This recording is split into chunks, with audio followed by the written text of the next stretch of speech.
Meus queridos irmãos e irmãs, nós estamos no 18º domingo do tempo comum, mas a igreja recorda no dia de hoje São João Maria Vianney, padroeiro dos párocos. E a nossa comunidade paroquial, com grande alegria, passou esta noite em vigília, em oração pelos sacerdotes, pela santificação dos sacerdotes do mundo inteiro. As pessoas que passaram a noite em vigília imitaram, por assim dizer, aquelas comunidades que não podem ter sacerdotes, mas têm o sacrário. Isso acontece em muitos lugares do mundo, onde a igreja é perseguida. Na China, antigamente na antiga União Soviética, quando a igreja era perseguida, os fiéis católicos não podiam exercer a nossa santa religião com frequência, não podiam comungar, não podiam confessar. Então, o que é que os padres faziam? Deixavam o Santíssimo Sacramento num sacrário. E os fiéis se reuniam para adorar o Santíssimo. E ao redor do Santíssimo Sacramento, os fiéis manifestavam aquela ânsia, aquele desejo, aquele coração sangrando, suplicando por sacerdotes. Até que, um belo dia, 1 ano depois, 2 anos depois, quando a providência divina dava a ocasião, passava por ali um padre. Então era grande festa. Havia um sacerdote. E a comunidade então podia se confessar, a comunidade podia participar da Santa Missa, podia comungar. Mas eles haviam preparado essa confissão e essa comunhão durante longos meses, às vezes longos anos.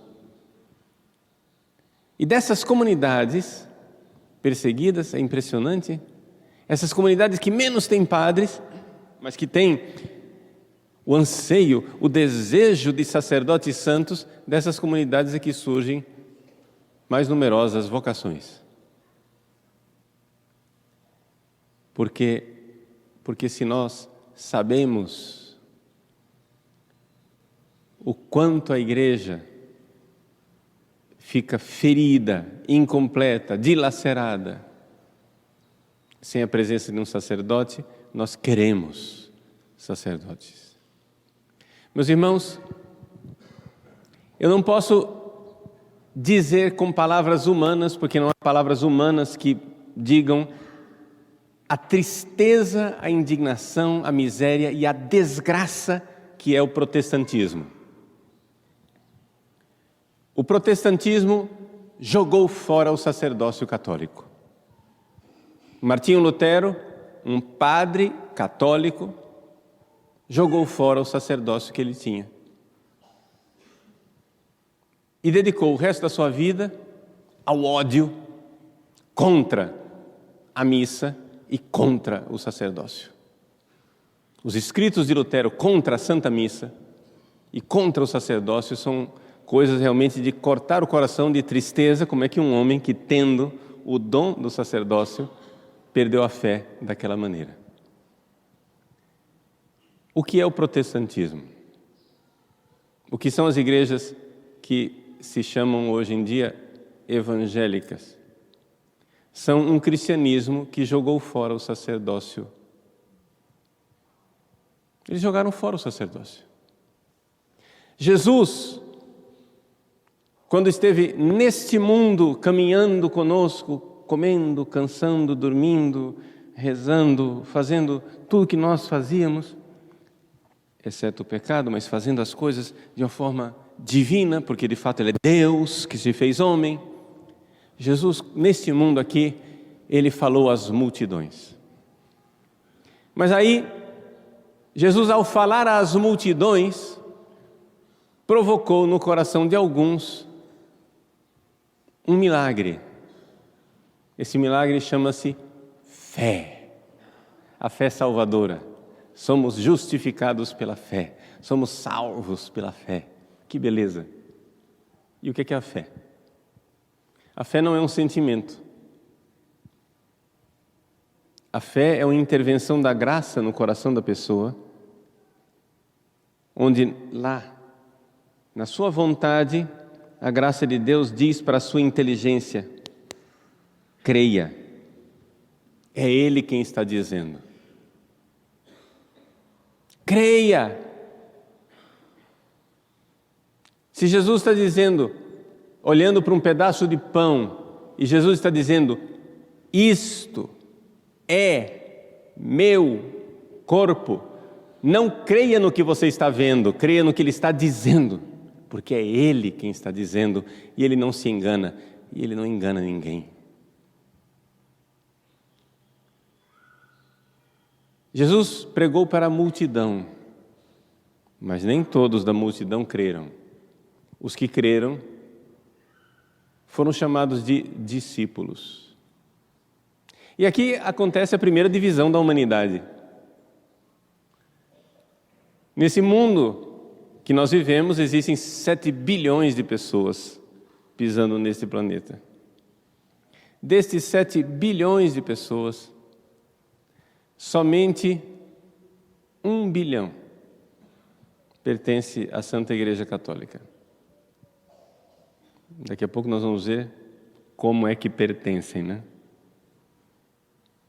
Como diria o cuiabano, malemar tenteano, né?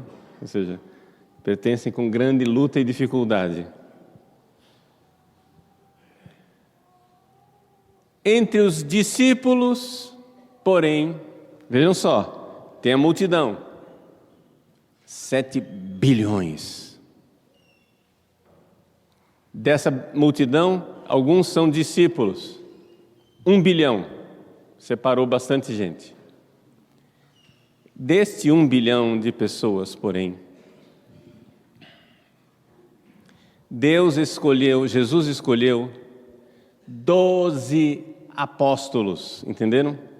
Enquanto ele ainda estava nesse mundo, essa divisão, essa separação dentro da igreja aconteceu. Havia os discípulos e havia os apóstolos. Jesus escolheu os 12, escolheu os que ele quis, diz o Evangelho de Marcos. E os constituiu em número de 12. A palavra constituiu ali, ela é forte. Constituiu. Para que estivessem com ele e enviá-los em missão. E a primeira coisa que Jesus deu a eles foi o poder de, através da pregação da palavra, expulsar os demônios. Porque o demônio é o pai da mentira. E você expulsa a mentira com a palavra da verdade. E mandou eles pregarem. Mas quando estava terminando os dias de Jesus aqui na terra, Jesus então se fechou no cenáculo, somente com os 12, nem Maria Santíssima entrou. A Virgem Maria ficou no andar de baixo, na cozinha, com as mulheres, preparando a refeição. Ele ficou no andar de cima, no andar superior, no cenáculo, com os seus 12. Mandou fechar as portas, e somente para os 12 ele disse: já não vos chamo servos, chamo-vos amigos, porque eu vos dei a conhecer os meus segredos. E ele pegou um pão e disse: isso é meu corpo. Pegou o sangue, esse é o cálice do meu, o vinho, e esse é o cálice do meu sangue. E então ele disse, atenção agora: fazei isto em memória de mim. Ao dizer essa palavra, Jesus estava ordenando os apóstolos. E a palavra ordenando é porque ele estava dando uma ordem, fazei. Mas porque ele, quando dá uma ordem que é impossível aos seres humanos, ele dá o poder. Quando Jesus tem lá um aleijado, e ele diz: levanta-te e anda, ele não está somente dando uma ordem, ele está dando o poder de levantar e andar, que ele não tinha antes. Quando Jesus diz para um leproso: ser curado, ele não está dando uma ordem somente, ele está realizando a cura. Quando ele diz a homens, pecadores, miseráveis, que ainda não tinham recebido o Espírito Santo em plenitude, ainda estavam nas suas imperfeições. Vamos lembrar que a essa altura do campeonato, Judas está lá no cenáculo e vai trair Jesus. Pedro está lá no cenáculo e vai negá-lo 3 vezes. Outros 9 vão sair correndo e vão dar no pé e não vão aparecer, e somente João vai ficar aos pés da cruz. Esses são os nossos 12 primeiros padres. Uma tragédia. Culpa de quem? Você vai dizer, do reitor do seminário. Mas o reitor do seminário era Jesus. E Jesus os escolheu bem.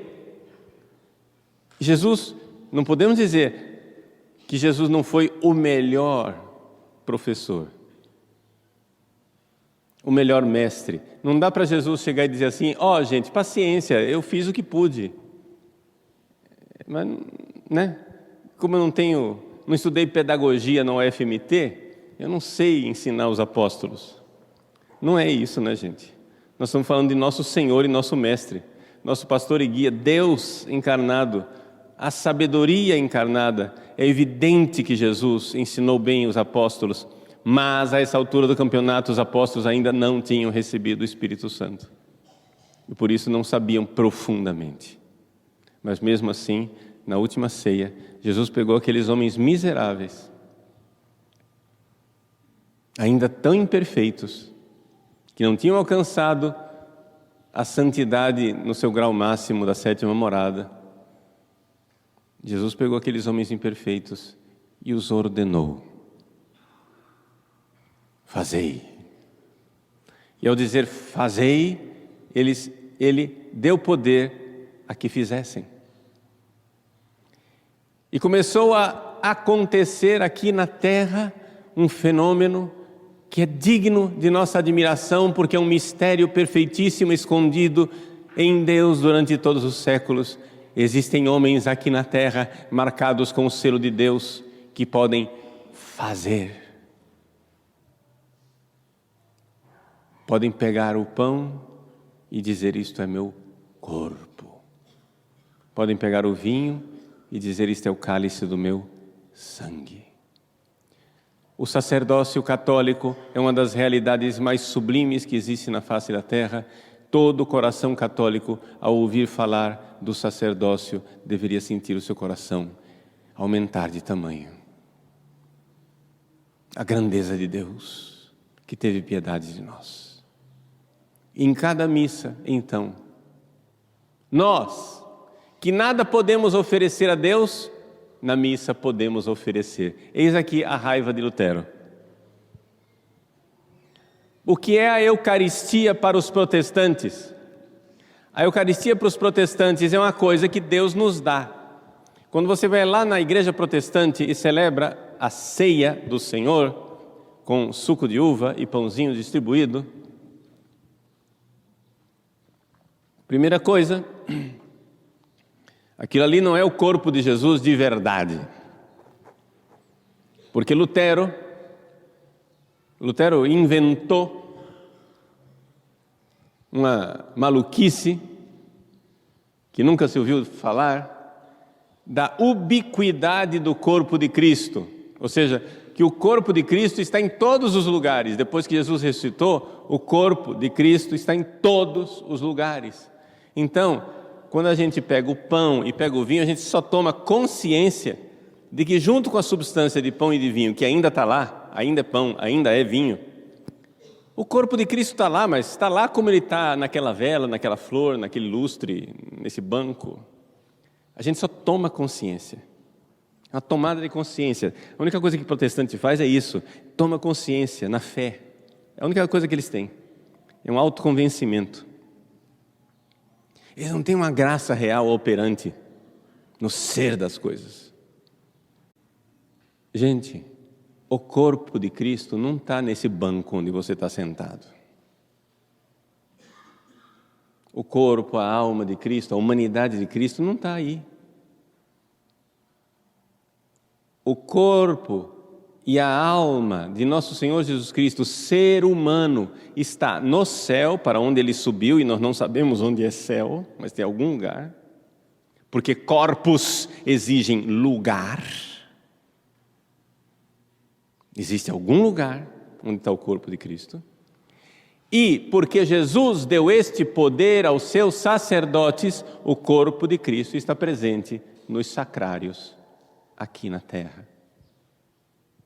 Ali tem uma aparência de pão, mas é só aparência, porque está lá a substância do corpo de Cristo e, portanto, a sua alma e, portanto, a sua divindade. Jesus inteiro e glorioso, do jeito que ele está no céu, escondido atrás do véu de pão. O véu de uma aparência de pão. É uma cortina que nos impede de ver Jesus. Mas está lá. Verdadeiro. E só quem tem poder de fazer isso são aqueles que estavam no cenáculo na última ceia, os 12 apóstolos que ouviram e foram ordenados por Jesus quando ele disse: fazei. Fazei. Então nós católicos cremos, e cremos com todas as veras do nosso coração, e estamos dispostos a derramar o nosso sangue por esta verdade. Nós cremos que existem homens nesta terra que têm um poder divino de fazer com que o pão e o vinho sejam verdadeiramente Jesus, ser humano, fisicamente presente, vivo e glorioso. Se Jesus, ser humano, está presente, é evidente que está presente também a divindade, a segunda pessoa da Santíssima Trindade, com a qual ele está unido de forma inseparável. Ali está Jesus, na Eucaristia. Me desculpem, dentro das igrejas evangélicas, o que tem lá dentro é parede. Nas igrejas católicas, o que tem dentro do sacrário é um homem vivo. E este homem vivo é o próprio Deus, a segunda pessoa da Santíssima Trindade, que está ali. E se está a segunda pessoa, está também o Pai, está também o Espírito Santo. Mas existe uma presença física, real, não é faz de conta, não é historinha. Não é assim, mentirinha do tipo, como se Jesus estivesse presente. Não tem como se, ele está presente. E está tão vivo que ele está mais vivo do que nós, porque ele é a vida. E nós vamos morrendo por aqui. A nossa vida, com V minúsculo, é uma vida mortífera. Uma vida que vai levando para a morte. A vida de Jesus é a vida vivificante, que vai nos levando para o céu. E isto vem a este mundo pela mão dos sacerdotes. O que não devemos nós agradecer a Deus, porque existem padres nesse mundo. Mas Satanás quer acabar com a igreja. E a primeira coisa que Satanás ataca é o sacerdócio. O ataque ao sacerdócio católico começou há 500 anos atrás com Lutero, mas miseravelmente, desgraçadamente, continua ainda hoje. Só que agora, dentro da própria igreja católica, camuflada na nossa falta de fé, camuflado no nosso pseudo, falso ecumenismo, para não machucar os irmãozinhos evangélicos. Não vamos dizer isso, Padre Paulo, não vamos dizer, olha, eles também têm Eucaristia. Eles não têm Eucaristia. Eles têm suco de uva e pão.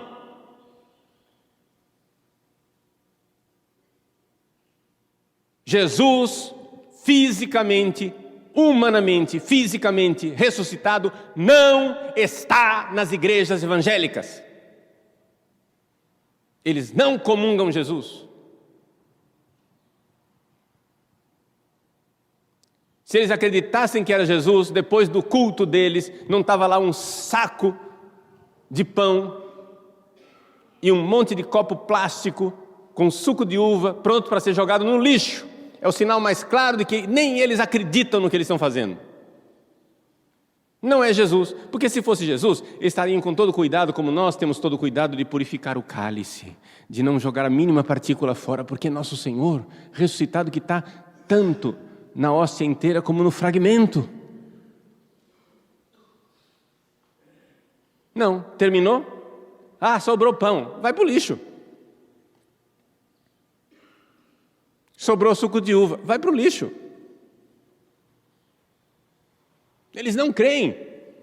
E eu dizer que eles não têm Eucaristia de verdade, eu não estou dizendo nada mais, nada menos do que eles mesmos professam. Eles ficam batendo em nós católicos, dizendo, vocês se ajoelham e adoram imagens. O problema nosso, gente, não é que nós ajoelhamos e adoramos imagem. O problema nosso, vamos colocar o dedo na ferida, o problema dos católicos é que nós nos ajoelhamos e adoramos uma aparência de pão. E eles acham que isso é a mais profunda idolatria e abominação que um ser humano poderia fazer. Qualquer católico com meia hora de catecismo sabe que esse negócio aqui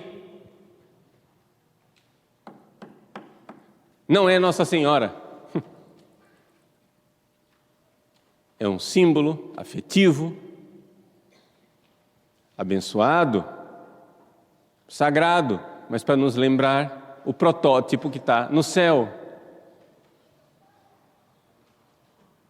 Não tem ninguém morando aí dentro dessa resina aqui.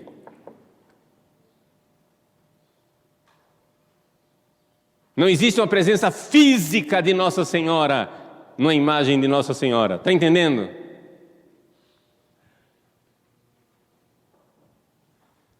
Mas naquela aparência de pão no sacrário, há uma presença física do Deus verdadeiro. Você trate de pôr o seu joelho no chão e dar a sua vida e a adorar, porque Ele é o nosso Salvador. E não está lá de mentirinha, está lá de verdade, e está lá porque existem padres, sacerdotes, ordenados, que receberam um poder que veio de Jesus Cristo, através dos apóstolos e através dos bispos ao longo dos séculos. Lutero jogou esse poder fora. Ele jogou esse poder fora. É uma abominação jogar o centro da nossa santa e divina religião no lixo. O sacerdócio católico e a Eucaristia, os dois dons que brotaram do coração eucarístico de Jesus na última ceia. Mas não somente isso. Jesus ressuscitou. E ao ressuscitar, Ele disse aos apóstolos, paz a vós. Não tenham medo, não tenhais medo. E soprou sobre eles. Sobre os apóstolos. Recebei o Espírito Santo. Aqueles a quem vós perdoardes os pecados serão perdoados. Aqueles a quem vós não perdoardes, ser-lhes-ão retidos os pecados. Ele fez isso sobre os apóstolos, não sobre os discípulos. Quem recebeu o poder de perdoar os pecados foram os apóstolos, aqueles da última ceia, aqueles que estavam lá e receberam o poder, fazei isto. Os apóstolos foram ordenados na última ceia e Jesus ressuscitado explicita o fato de que, ao serem ordenados, eles têm o poder de perdoar os pecados. A confissão. Eu tenho um profundo pesar, uma pena, uma dó dos nossos pobres e miseráveis irmãozinhos evangélico-protestantes, que na hora da morte não têm a consolação de poder se confessar, de receber o perdão de seus pecados. Deus tenha misericórdia deles. Como que eles vão ter os pecados perdoados, eu não sei.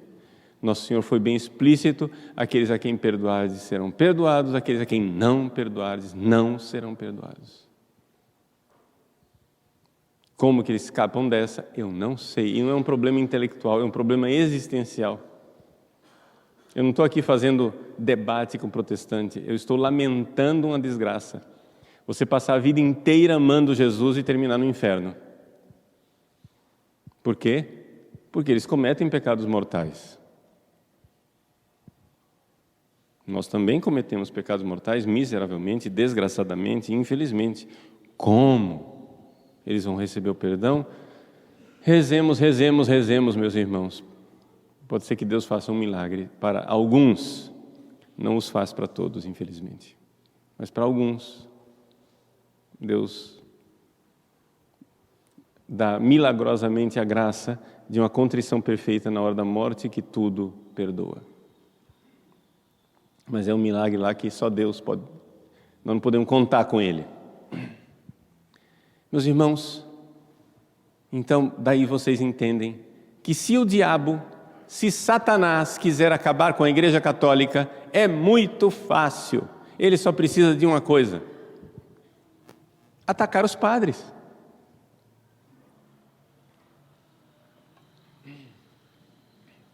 Se Satanás quiser acabar com esta igreja, com a santa religião de nosso Senhor Jesus Cristo, e ele quer, não é assim, se ele quiser, não, ele quer. Satanás quer acabar com a igreja. Então é evidente que Satanás vai atacar os padres. E é por isso que nós passamos a noite em vigília, na nossa paróquia, rezando pelos sacerdotes. Porque nós precisamos defender dos ataques esses homens. É importante que o padre também tenha uma vida de oração e se defenda, não é? Mas nós precisamos pedir pelos sacerdotes. Assim como Maria Santíssima ficou no andar de baixo pedindo por eles. Assim como Jesus subiu aos céus e deixou a sua mãe e entregou o único sacerdote ordenado que estava presente lá no Calvário, e entregou a Nossa Senhora: eis aí o teu filho. Claro que ele estava entregando a humanidade inteira e os discípulos todos, mas entregou a um sacerdote, São João. Meus irmãos, eis aí o teu filho. E Nossa Senhora ficou rezando, porque enquanto Nossa Senhora rezava e se oferecia, o apostolado dos apóstolos era mais eficaz. Por que ela ficou aqui? Por que Jesus fez essa crueldade de deixar a mãe dele para trás? Ela não ia subir aos céus? Por que Nossa Senhora não foi junto com ele? Ele subiu, ela vai junto. Porque alguém com um coração imaculado precisava ficar aqui nesse mundo para se oferecer, para merecer, para se sacrificar pelos sacerdotes que iriam começar o apostolado na igreja nascente. A igreja começou com apóstolos que se entregavam no seu apostolado e com a Virgem Maria se entregando por eles. E aí que veio a eficácia da igreja que começou. Então, eu quero dirigir uma palavra àqueles que estão aqui, que fizeram a vigília, e aqueles que não estão aqui, mas que fizeram a vigília nesta noite. Eu quero lhes dizer, de todo o meu coração, por todos os sacerdotes do mundo, Deus lhes recompense. Deus lhes pague. A eficácia do nosso sacerdócio depende de vocês. Como a eficácia do apostolado dos 12 apóstolos dependia das orações da Virgem Maria e da entrega dela. Existe um vínculo de dependência. Lutero não acredita que nós possamos oferecer coisas. Como eu ia dizendo, fiz um grande parêntese e terminei não dizendo o que eu queria dizer. Lutero tem Eucaristia, eles acham que tem Eucaristia lá na igreja deles, e o que é Eucaristia? É uma coisa que Deus ofereceu para nós. Isso é o meu corpo, então Deus está me dando o corpo dele como um presente, e eu como simbolicamente aquilo, porque na verdade, o corpo de Jesus está em todos os lugares. Eles acreditam que na ceia deles vem uma coisa, um presente de Deus para nós, mas eles não acreditam, e aqui que está a indignação contra a missa, eles não acreditam que na missa nós somos capazes de oferecer algo a Deus. Nós católicos cremos que a missa, Deus nos oferece e nós oferecemos a Deus. Existe uma admirável entrega mútua. Porque o sacrifício que é oferecido na missa, existe um sacerdote invisível que é Jesus, de forma incruenta, sem Jesus sofrer outra vez. Jesus não sofre outra vez, Jesus não morre outra vez. Jesus, de forma sacramental, oferece o mesmo sacrifício do Calvário. Esse sacrifício é renovado na cruz, com o derramamento de sangue.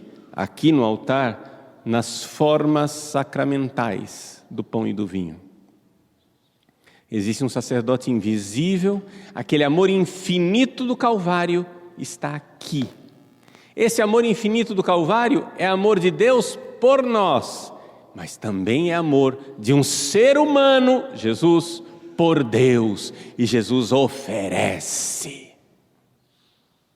Então, nós oferecemos a Deus o nosso nada, a nossa miséria, junto com Jesus que se oferece. A igreja faz isso quando o padre, simbolicamente, quando ele vai colocar o vinho, tem essa colherzinha aqui.